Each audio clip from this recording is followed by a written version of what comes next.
Happy Crypto Sunday to you, and Football Sunday here. Jumping on a Sunday because, that liquidation event that we had on Friday, which was probably largely manipulated, it was insane. The biggest drop ever in crypto history.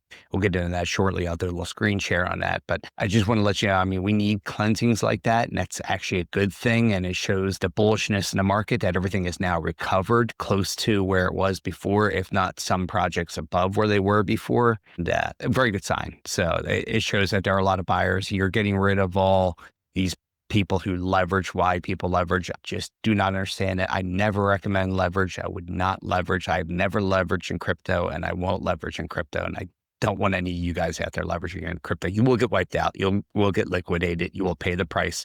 Every once in a while, you get lucky. You'll get through before they wipe things out. But I'd recommend not doing that. It's just never a good thing. Let's do a little screen share here. Let's get into this post here. This was an Instagram one by the Kabesi letter. I'm not sure how to pronounce that. This saw its largest liquidation event in history with 1.6 million traders liquidated. Over 19 billion worth of leveraged crypto positions were liquidated in 24 hours, 9 times the previous record. Crazy, insane. But, with that, you get days like this where the market goes up, SNX up almost 191%. Look at all these green candles and very few red candles. So very good sign. Strength back in here. People are buying back in. It's a positive thing overall. Just know and understand that these things do happen. And let's talk about what helped cause it here. So we had a hyperliquid whale who made $150 million with a short bet, and now he's opening another $160 million short bet. So we'll see. Hyperliquid is a good project I do like. They buy back tokens all the time. They keep the supply down with that, and it's definitely a project I'm bullish on right now. We'll see how long this one goes on for and how long this lasts. But this project for now, I do like, at least for this cycle in the short term.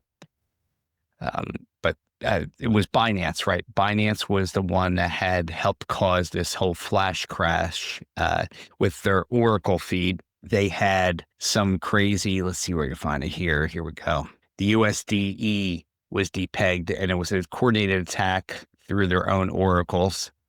And it dropped the dollar value down to 65 cents on USDE. So liquidated a lot of people. Those people are being taken care of now. Binance is actually making good on it and paying them back. So that's a positive sign. So they realized it was an internal error on their end. There's so many things that just got liquidated on Binance. There were people trying to buy things on Binance when the market tanked and they couldn't. Buy orders are not going through. This is what always happens on these exchanges. That's why I usually recommend Caleb and Brown. There's another firm in Australia. I forget the name of it right now, but I'll put a link. They're another good one you can use too. They charge you 3.5%, but you get your orders filled, buy and sell. You don't get crashed through like you do on these exchanges. So that's why I recommend utilizing them. Uptrade, that's what it is. Uptrade is the other firm in Australia. And they're both very good. Both of them I'd recommend. I have accounts with both. I also have Binance. I also have Coinbase, Crypto.com, Kraken, and several others.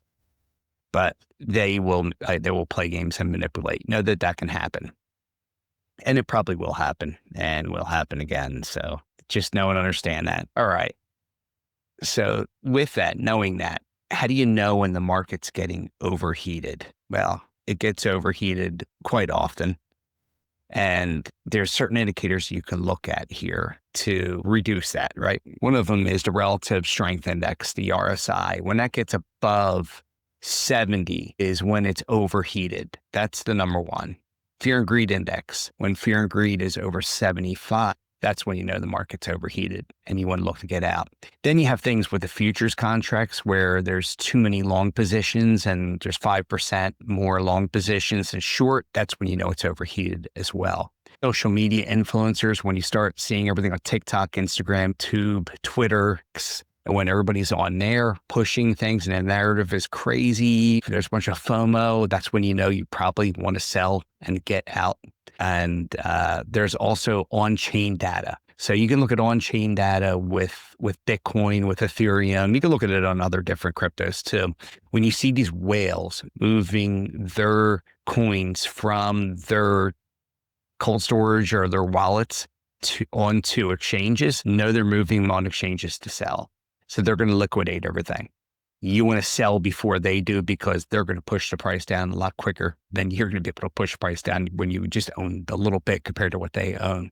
So know that that's going to be pushing things down. When whales moving on exchanges, know there's just going to be sales. There's just going to be a lot of selling going on. Important to know. Those are your big key indicators to look at and know and understand. When they get hot, when they're all running, that's when it's time for you to exit. So I really want to talk about those things, but we've got a window of an opportunity coming up here, a window for buying. I mean, right now is still a good buying time with this liquidation event that went on Friday. Even if things are recovered, you're still at good price points because usually it's usually October. And I do anticipate this could be a very up month. And then November is going to be your alt season month. It's when the next key indicator, Ethereum, once that breaks its new all-time high, then the altcoins will then start really flowing. Because what happens is people sell their Bitcoin, people sell their Ethereum, and they put it in the other altcoins. So the money starts getting cycled around and cycled through. And then retail gets in there because retail starts to FOMO in and they start buying like crazy on every exchange. And that's when things go parabolic. Again, that's when you see things on X, Twitter, Instagram, TikTok, all these different platforms. And when that's happening, that's when you know, all right, things are getting overheated. And if you got in late and if you 2X, 3X, 4X your money, get out. Get out while getting's good. Because once everything's going on, all these numbers are going high and then we hit extreme greed, you're almost too late. You have to start selling before then, but start positioning yourself out and know that it's probably going to end in a 3 to 6 week period. That's pretty much alt season. It's a very short, quick window where everything runs up parabolic. Then we can expect probably December, January to things to plateau, come back to normal. Could bleed into January a little bit, but usually that's about the time frame that this all ends. And then you're going to have correction, pretty sizable correction, and then a downturn for a period of time before things move back up again. And will they ever get back to where they were? Well, no, it'll take time for that probably. Some things may shoot up. There's things that run at different times. Meme coins always run first. Generally, you have AI tokens, you have your layer ones, you have your layer twos, and everything cycles through. So that's usually the process on how things go. Look at this as a window of opportunity. You're a kid who just went into the candy store. The door is it's open pretty wide, but you turn back and you notice it closing and you're trying to get as much candy as you can because this is almost free candy. You're getting as much candy as you can in your bag and still get out that door in time with your candy. You don't want to get trapped inside holding your bags, round tripping them for the next cycle. So we have a window of opportunity, window of buying opportunity. If you've already bought, hold and be ready to sell and exit because we're coming up here in the next probably 4 to 10 weeks of opportunity here, big time upside into alt season. We're not quite at alt season yet, but we're getting there. We're almost there. And I think this latest liquidation is going to help push us up there. And this is a buying opportunity. Sunday, I don't normally pop on Sundays. I like to keep my weekends free, but I felt this was important to get out to you guys, knowing that you have time and opportunity. Today might be a good buying day. Tomorrow could be too. Try not to buy green days, try to buy red days. So if tomorrow's a little bit of a down day, that might be a better buying opportunity than when everything is up like it is today. All right, guys, catch you later.